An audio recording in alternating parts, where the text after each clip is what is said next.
Hello dear aspirants, આપ સર્વેનું અમારી YouTube channel game changing સાયકોલોજીમાં હાર્દિક સ્વાગત છે. આજના વિડીયોમાં આપણે પ્રોબેશન ઓફિસર, ચીફ ઓફિસર તેમજ અન્ય કેટલીક સરકારી પરીક્ષાઓ માટે સમાજ કાર્ય એટલે કે સોશિયલ વર્ક એ વિષય અગત્યનો છે.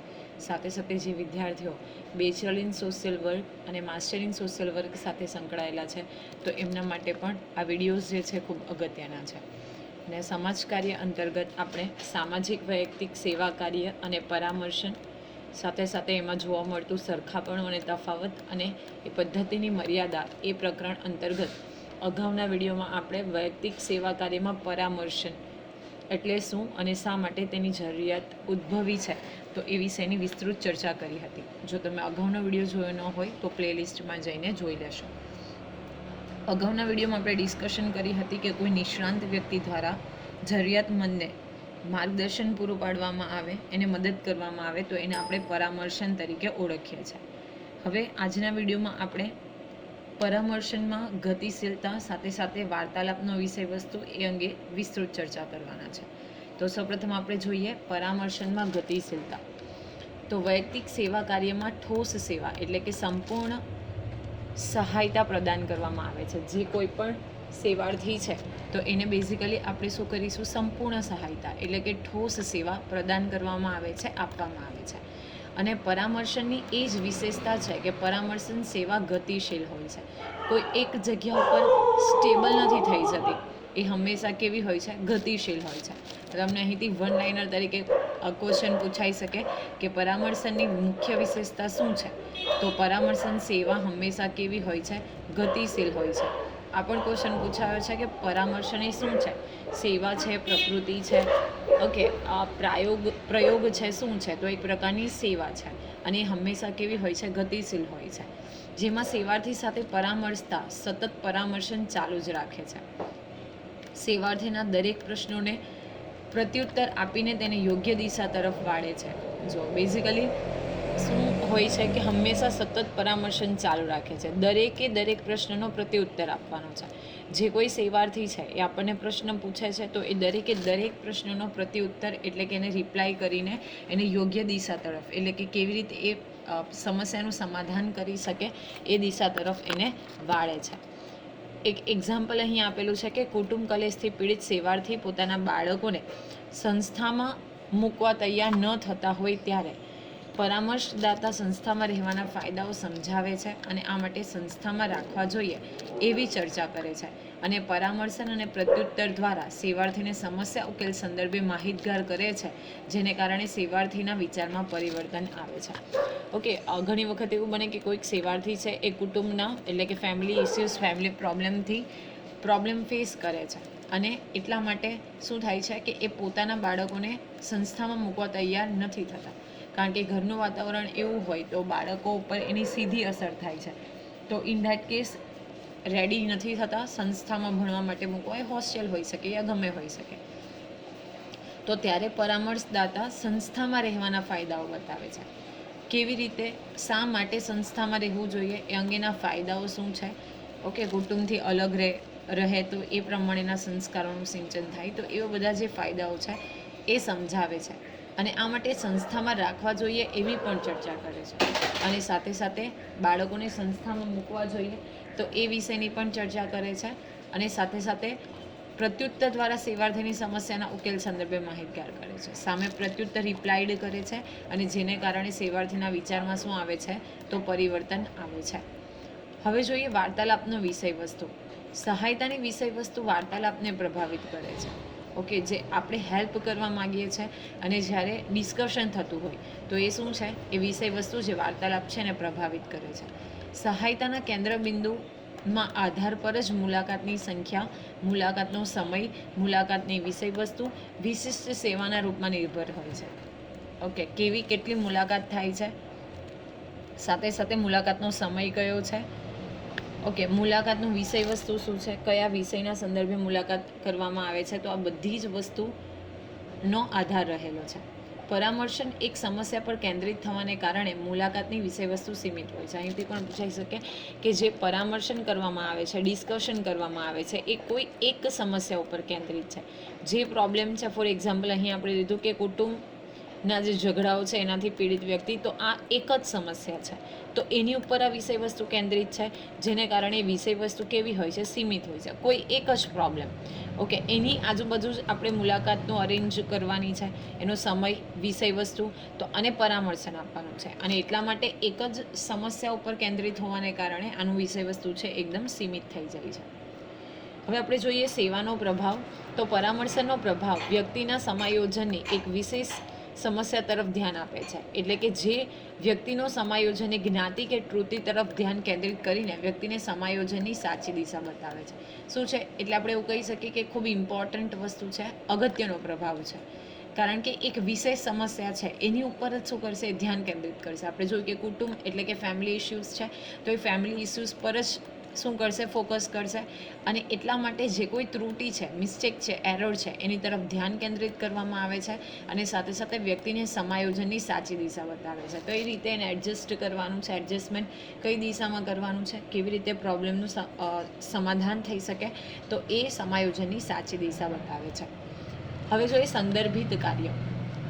તો પરામર્શનમાં સેવાર્થીને બીજા પરામર્શદાતા પાસે સંદર્ભિત કરવામાં ઘણી મુશ્કેલી આવે છે. કારણ કે પરામર્શનનો સંબંધ સંસ્થા સાથે હોય છે. કોઈ બીજી વ્યક્તિ સાથે તમારે જ્યારે એક રેપો એસ્ટાબ્લિશ કરવાનો છે, તો ત્યારે એમાં ઘણી મુશ્કેલી આવે છે. કારણ કે બેઝિકલી આપણે જો પરામર્શનની વાત કરીએ તો એનો સંબંધ જે તે સંસ્થા સાથે હોય છે. જ્યારે પરામર્શદાતા એટલે કે જે એક્સપર્ટ છે, નિપુણ છે, નિષ્ણાંત છે, અને સેવાર્થીનો સંબંધ પૂર્ણતઃ વ્યક્તિગત હોય છે. ઓકે, આપણે પૂછાઈ શકે કે એકચ્યુઅલ સંબંધ કોની સાથે હોય છે? સંસ્થા સાથે. એટલે કે જે તે સંસ્થા મદદ કરશે. તો અહીંયા શું છે કે પરામર્શનો સંબંધ સંસ્થા સાથે છે, પરંતુ પરામર્શદાતા એટલે કે જે વ્યક્તિ એક્સપર્ટ છે એ અને જે સેવાર્થી છે એટલે કે જે નીડી છે, જેને જરૂરિયાત છે, તો એ બંનેનો એટલે કે આ એક્સપર્ટ અને આ જે નીડી પર્સન છે એ બંનેનો સંબંધ જે છે એ કેવો હોય છે? વ્યક્તિગત રીતે હોય છે. વૈયક્તિક કાર્યકર નિપુણ પરામર્શદાતા બની શકે છે અને સહાયતા પ્રાપ્ત કરવાનું શિક્ષણ પ્રાપ્ત કરેલ હોવાને કારણે પરામર્શન પ્રક્રિયામાં પણ મહત્વપૂર્ણ પ્રકાશ પાડે છે. ઓકે, અહીં લખેલું છે નિપુણ એટલે કે એક્સપર્ટ બની શકે છે, કારણ કે એની પાસે એ પ્રમાણેનું શિક્ષણ છે, અનુભવ છે, અને એને કારણે જે પરામર્શન પ્રક્રિયા છે કેવી રીતે કોઈકને હેલ્પ કરી શકાય, તો એ બાબતે મહત્વપૂર્ણ પ્રકાશ પાડે છે.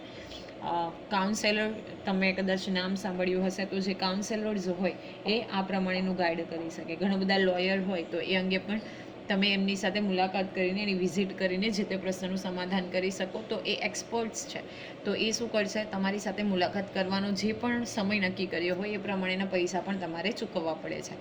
પરંતુ અહીંયા આપણે પૈસાની વાત નથી કરતા. કહેવાનો મતલબ એમ કે એ મહત્વપૂર્ણ આપણો જે પ્રોબ્લેમ છે એમાં આપણને પ્રકાશ જે છે એ પૂરો પાડે છે. ઓકે, કોઈ મોટિવેશનલ સ્પીકર્સ હોય તો એ બધાનો સમાવેશ આમાં થઈ શકે. વિશિષ્ટ સેવા અને વિશિષ્ટ સમસ્યા માટે સેવાથી સંદર્ભિત સેવા પરામર્શન માટે તૈયાર ન થાય ત્યારે પરામર્શદાતા તેની સાથે વાર્તાલાપ કરીને સહાયતા માટે તૈયાર કરે છે. ઓકે, જો સેવા પરામર્શન માટે તૈયાર ન થાય, સંદર્ભિત સેવા, ઓકે, તો ઇન દેટ કેસ શું કરશે? જે પરામર્શદાતા છે એની સાથે વાર્તાલાપ કરીને એને સહાયતા માટે તૈયાર કરે છે. હવે જોઈએ વૈયક્તિક સેવા કાર્ય અને પરામર્શન એ બેમાં શું સમાનતા અને શું ભિન્નતા છે, તો એના વિશેનો અભ્યાસ કરીએ. તો સમાજ કાર્યમાં પરામર્શન ખૂબ જ મહત્વપૂર્ણ બાબત છે. સામાજિક વૈયક્તિક સેવા કાર્યમાં કાઉન્સેલિંગની પ્રક્રિયાનો વિકાસ સૌપ્રથમ બેર્થા રેનોલ્ડ્સે ઈસવીસન 1932માં કર્યો હતો. ખૂબ અગત્યનો સવાલ છે કે બેઝિકલી આપણે જો વૈયક્તિક સેવા કાર્યની વાત કરીએ તો આજે કાઉન્સેલિંગ એટલે કે પરામર્શનની પ્રક્રિયા છે એનો વિકાસ સૌપ્રથમ બેર્થા રેનોલ્ડ્સે કર્યો હતો, અને એનું યર પણ યાદ રાખવાનું છે, 1932. જેમ જેમ સામાજિક સંસ્થાઓમાં કાર્ય કરવાનો અનુભવ વધતો ગયો તેમ તેમ સામાજિક વૈયક્તિક સેવા કાર્યમાં નવા નવા વિચારોનું ઉમેરણ થતું રહ્યું છે. તો કોઈ પણ ફિલ્ડ હોય, ધીરે ધીરે જેમ જેમ કાર્ય કરવાનો અનુભવ વધતો જાય છે, એક્સપિરિયન્સ વધતો જાય છે, તો એમાં નવા નવા વિચારો એડ થતા જાય છે. ફોર એક્ઝામ્પલ, તમે કોઈ ટૉપિક છે ને પહેલી વાર વાંચો, બીજી વાર, ત્રીજી વાર, તો જેમ જેમ તમે વાંચતા જશો, જેમ જેમ એની ઊંડાઈથી એને સમજતા જશો, તો એમ નવા નવા વિચારો એડ થતા જાય છે. તો અહીંયા પણ ધીરે ધીરે શું થાય છે? અનુભવ વધતો જાય છે આ ક્ષેત્રે, એટલે કે સામાજિક સંસ્થાઓમાં કાર્ય કરવાનો, અને એમાં નવા નવા વિચારો જે છે ઉમેરાતા જાય છે. કાઉન્સેલિંગ એટલે કે બેઝિકલી જે પરામર્શ શબ્દનો ઉપયોગ છે એ જુદા જુદા અર્થોમાં કરવામાં આવે છે, પરંતુ વાસ્તવમાં કાઉન્સેલિંગ એક શૈક્ષણિક પ્રક્રિયા છે. અહીંથી પણ પૂછાઈ શકે કે કાઉન્સેલિંગ એ કેવી પ્રક્રિયા છે, તો એક શૈક્ષણિક પ્રક્રિયા છે જેના દ્વારા સેવાર્થીને તેની સમસ્યા અંગે શિક્ષણ આપવામાં આવે છે. તો કાઉન્સેલિંગ એક શૈક્ષણિક પ્રક્રિયા છે. ડિસ્કશન કરીને મુલાકાતને આધારે એને જે તે સમસ્યા છે એ અંગે એજ્યુકેશન પ્રોવાઈડ કરવામાં આવે છે. કાઉન્સેલિંગની પ્રક્રિયા તર્ક વિતર્કના માધ્યમથી એક વ્યક્તિને તેની ક્ષમતાઓ અને ઈચ્છાઓને તાર્કિક બનાવવા માટે મદદ કરવામાં આવે છે. તો આ કાઉન્સેલિંગની પ્રક્રિયામાં શું થશે? તર્ક અને વિતર્ક કરવામાં આવે, ઓકે, ક્વેશ્ચન આન્સર, એનું રિપ્લાય કરવામાં આવે, અને એક માધ્યમથી શું કરવામાં આવશે? જે તે વ્યક્તિ છે એની ક્ષમતા છે, એની કેપેસિટી છે, એની ઈચ્છા છે, એની ફિલિંગ્સ છે, ડિઝાયર છે, તો એને કેવી રીતે અચીવ કરી શકાય એ અંગે મદદ કરવામાં આવે છે. પરામર્શન એટલે અહીં વ્યાખ્યા આપી છે કે પરામર્શન એટલે એક નિપુણ વ્યક્તિ દ્વારા જરૂરિયાતમંદ વ્યક્તિને કરવામાં આવતી સહાય. તો આ તમને પૂછાઈ શકે કે પરામર્શન એટલે શું, કાઉન્સેલિંગ એટલે શું? તો એક નિપુણ વ્યક્તિ, શબ્દ ખૂબ અગત્યનો છે. નિપુણ વ્યક્તિ, કોમન વ્યક્તિ નહીં, તમારા મારા જેવી નહીં, એક નિપુણ વ્યક્તિ હોવી જોઈએ, એક્સપર્ટ હોવી જોઈએ. તેના દ્વારા શું કરવામાં આવે છે? જરૂરિયાતમંદ વ્યક્તિને મદદ કરવામાં આવે, સહાય કરવામાં આવે, તો એને આપણે કાઉન્સેલિંગ, પરામર્શન કહીએ. કોઈ જટિલ પરિસ્થિતિમાં ગૂંચવાયેલી વ્યક્તિ નિર્ણય લેવામાં અસમર્થ હોય છે. શું કરવું, શું ન કરવું તે અંગેનો નિર્ણય લેવામાં સમર્થ નથી. કોઈ પણ પરિસ્થિતિ છે, પ્રોબ્લેમ છે, તો એ પ્રોબ્લેમ સાથે સંકળાયેલી અથવા તો પ્રોબ્લેમમાં ફસાયેલી વ્યક્તિ યોગ્ય નિર્ણય લેવામાં અસમર્થ બને છે. શું કરવું, શું ન કરવું એ અંગે દ્વિધા હોય છે અને એ સમર્થ હોતા નથી, કેપેબલ હોતા નથી કે જે પ્રોપર ડિસિઝન છે એ લઈ શકે. તો આ પરિસ્થિતિમાં પરામર્શ કરતા પોતે જે તે વિષયમાં નિપુણ છે, નિષ્ણાંત છે, તે સેવાર્થીને મદદ કરે છે. માનો કે કોઈક સ્ટુડન્ટ છે, એને આગળ કરિયર કેવી રીતે બનાવવું, કયા ફિલ્ડમાં જવું, તો એ ખબર નથી. તો જે કેરિયર અંગે ગાઈડ પ્રોવાઈડ કરતા હોય, ઓકે, કેરિયર કાઉન્સેલર જે હશે એ શું કરશે? એને મદદ કરશે કે કઈ રીતે કયા ફિલ્ડમાં આગળ વધી શકાય રસ રુચિને આધારે. પરામર્શ કરતા જ્ઞાન અને અનુભવનો ઉપયોગ વૈયક્તિક મદદ માટે કરવામાં આવે છે. તો પરામર્શ કરતા એટલે કે જે કાઉન્સિલર છે એનું જ્ઞાન, નોલેજ, એનો એક્સપિરિયન્સ, એનો ઉપયોગ શું કરવામાં આવે છે? તો વૈયક્તિક મદદ માટે. ઓકે, ફોર એક્ઝામ્પલ મેં સ્ટુડન્ટનું કીધું, એને કયા ફિલ્ડમાં જવું એ અંગે ખબર નથી, તો એ શું કરશે? જે કાઉન્સેલર છે એની પાસે જે જ્ઞાન છે, અનુભવ છે, એના આધારે એને મદદ કરશે. વૈયક્તિક મદદ માટેનું આ એક અસરકારક માધ્યમ છે. અહીંથી પણ પૂછાઈ શકે કે કાઉન્સેલિંગની જે પ્રક્રિયા છે તો એ શું છે? તો વૈયક્તિક મદદ માટેનું એક અસરકારક માધ્યમ છે. ઓકે, કોઈ ટૂલ કે વિજ્ઞાન, ટેકનોલોજી એવું કશું નથી, એક અસરકારક માધ્યમ છે, મીડિયમ છે. ખાસ કરીને વ્યવસાયના પ્રશ્નો, કૌટુંબિક પ્રશ્નો, ગંભીર પ્રકારના રોગ અને બીમારીઓમાં વૈયક્તિક સહાય માટે આ પદ્ધતિનો ઉપયોગ કરવામાં આવે છે. ઓકે, કોઈ પ્રોફેશન રિલેટેડ ક્વેશ્ચન્સ હોય, ફેમિલી ઇશ્યુઝ હોય, કોઈ ડિસીઝ છે, તો એમાં વૈયક્તિક સહાય કરવા માટે બેઝિકલી આ પરામર્શન એટલે કે કાઉન્સેલિંગનો ઉપયોગ કરવામાં આવે છે. ઓકે, મેન્ટલી ઇલ હોય, આઈક્યુ ઓછો હોય, ઓકે, તો એવી કન્ડિશનમાં કાઉન્સેલરનો સંપર્ક કરવામાં આવે છે.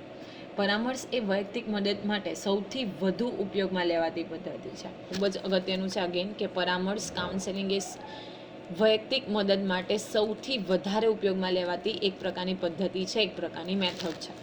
સેવાર્થીની કેટલીક વિશિષ્ટ મદદ અર્થે ઉપયોગમાં લેવાતી પદ્ધતિ છે, જે સેવાર્થીની સમસ્યાને સ્પષ્ટ કરવા, ઓળખવા ઉપયોગી છે.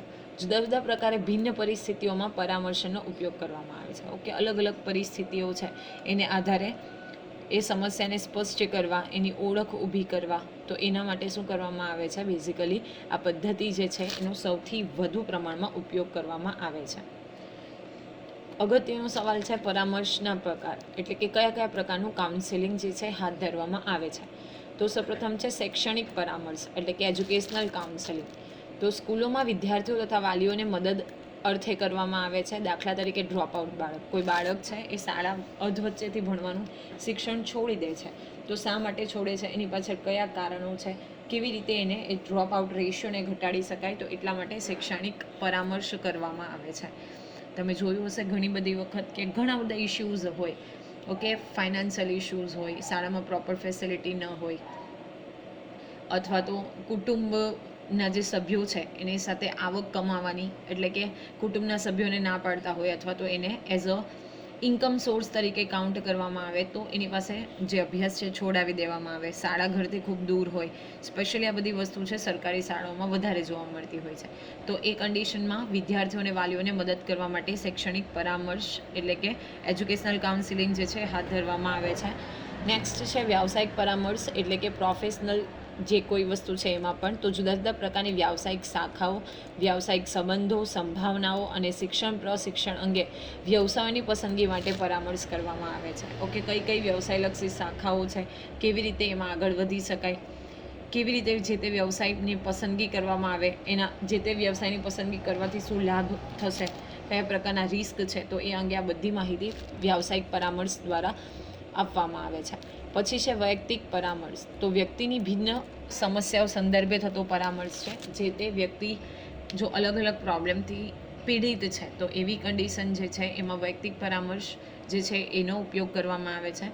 વૈયક્તિક સેવા કાર્યમાં વૈયક્તિક પરામર્શનો સૌથી વધુ ઉપયોગ થાય છે. તમને પૂછાઈ શકે કે પરામર્શના પ્રકાર પૈકી કયા પરામર્શનો સૌથી વધુ ઉપયોગ થાય છે, તો વૈયક્તિક પરામર્શનો. કારણ કે બેઝિકલી જે કોઈક વ્યક્તિ હોય તો એ પ્રોબ્લેમ ફેસ કરતી હોય તો ઇન ધેટ કન્ડિશન જે આ વૈયક્તિક પરામર્શ છે એ ખૂબ અગત્યનું પુરવાર થાય છે. પછી છે ઔદ્યોગિક પરામર્શ એટલે કે જે તે ઇન્ડસ્ટ્રીને લગતા જે પ્રોબ્લેમ હોય તો એમાં મજૂરોમાં વ્યાપેલ ચિંતા, તણાવ, અસંતોષ, વિરોધ, વિનાશકારી મનોવૃત્તિ વગેરેના નિવારણ અર્થે પરામર્શ કરવામાં આવે છે. સાથે સાથે તેના મનોબળમાં વધારો થાય એવા પણ પ્રયત્ન કરવામાં આવે છે. ઓકે, ઔદ્યોગિક ક્ષેત્ર સાથે સંકળાયેલા જે મજૂરો છે, વ્યક્તિઓ છે, તો એમાં જે ચિંતા, તણાવ, અસંતોષ હોય, પગાર રિલેટેડ હોય યા તો સર્વિસ રિલેટેડ, તો એના વિરોધ હોય, કે એમની મનોવૃત્તિ છે, એના નિવારણ માટે જે પરામર્શ કરવામાં આવે છે તો એને બેઝિકલી આપણે શું કહી શકીએ, ઔદ્યોગિક પરામર્શ તરીકે ઓળખી શકીએ. પછી છે વૈવાહિક પરામર્શ. તો આ બેઝિકલી દાંપત્ય જીવનને સુખી બનાવવા માટે પ્રયાસ કરવામાં આવે છે. પારિવારિક સંબંધોમાં વ્યક્તિગત મુશ્કેલીઓ, પરસ્પરના મતભેદો, અવિશ્વાસ, રોજિંદા ઝઘડાઓમાં સમાધાન કરવા માટે જરૂરી મદદ કરવામાં આવે છે. તો ફેમિલી ઇશ્યુઝ છે તો એ અંગે પણ પરામર્શ કરવામાં આવે છે. ઉપરોક્ત ક્ષેત્રો એટલે કે આપણે જે 5 ક્ષેત્ર જોયા એ ઉપરાંત પણ પરિવાર કલ્યાણ કાર્યક્રમ એટલે કે ફેમિલી વેલફેર પ્રોગ્રામ્સ, પારિવારિક જીવન શિક્ષણ, ફેમિલી લાઈફ એજ્યુકેશન, પરિવાર અને બાળ કલ્યાણ એટલે કે ફેમિલી એન્ડ ચાઇલ્ડ વેલફેર, અને આ સિવાયના ક્ષેત્રોમાં પણ પરામર્શનો ઉપયોગ કરવામાં આવે છે. ઓકે, વેલફેર પ્રોગ્રામ્સ જે છે, લાઈફ એજ્યુકેશન છે, તો એ બધા પ્રોગ્રામ્સમાં પણ બેઝિકલી આ જે પરામર્શ છે, કાઉન્સેલિંગ, એનો ઉપયોગ કરવામાં આવે છે, જે ખૂબ ઉપયોગી સાબિત થયેલું છે. અને આ માનવ જીવનને સ્પર્શતા બધા જ ક્ષેત્રોમાં પરામર્શ સેવાની આવશ્યક ઊભી થયેલી છે.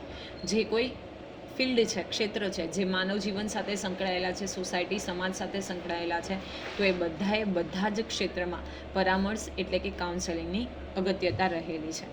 ઓકે, તો આજના વિડીયોમાં આપણે કાઉન્સેલિંગ શા માટે જરૂરી છે તો એ અંગે આપણે વાત કરી કે એનો પ્રભાવ, એનું સંદર્ભિત કાર્ય, સાથે સાથે ગતિશીલ છે, વાર્તાલાપ જે વિષય વસ્તુ છે મર્યાદિત હોય છે, સાથે સાથે કયા કયા પ્રકારના પરામર્શ હોય છે, તો શૈક્ષણિક, વ્યાવસાયિક, વૈયક્તિક, ઔદ્યોગિક અને વૈવાહિક પરામર્શ, તો એ અંગેની આપણે વિસ્તૃત ચર્ચા કરી. આશા રાખું કે આ વિડીયોમાં તમને સમજ પડી હશે. અને આવા જ વિડીયોની વધુ અપડેટ્સ મેળવવા માટે તમે અમારી યુટ્યુબ ચેનલ ગેમ ચેન્જિંગ સાયકોલોજીને સબસ્ક્રાઈબ કરી શકો છો. Thank you for watching the video. Have a nice day.